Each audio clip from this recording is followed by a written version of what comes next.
Japan is one of Kenya's leading trade partners with a total development cooperation portfolio of 470 billion shillings.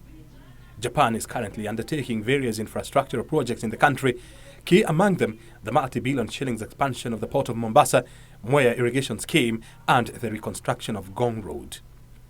Kenya is seeking to bolster this cooperation during the 7th Tokyo International Conference on African Development being held in the city of Yokohama starting tomorrow. The investment of Japan has continued to expand this priority of President Uhuru Kenyatta's government. But it is not just in manufacturing. We know they are also involved in the health sector. We know they are also involved in capacity building, in technology transfer. So we know they have been engaged in the modernization of the Mombasa port, which is very, very important as a gateway, not just for ourselves, but for the region.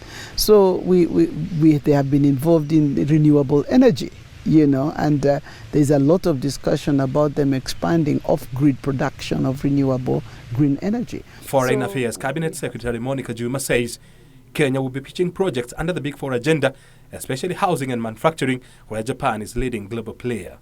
In 2016, Nairobi was the first African city to host the TICAD meeting, where more than 70 bilateral deals were signed between Japan and Africa.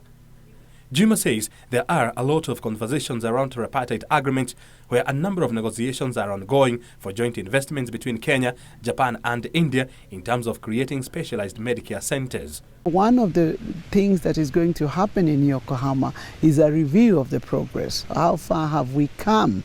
What are the new areas like the blue economy we are talking about? And you know that Japan is very well developed in terms of its blue economy. What are the areas in terms of sustainable environmental management? Again, another area that we work very closely with the Japanese government. So there's a whole range, and it's very exciting to continue seeing how diverse this relationship and benefits are for us and for the African continent. President Uhuru Kenyatta, who left the country last night for Japan, is leading the Kenyan delegation to TICAD.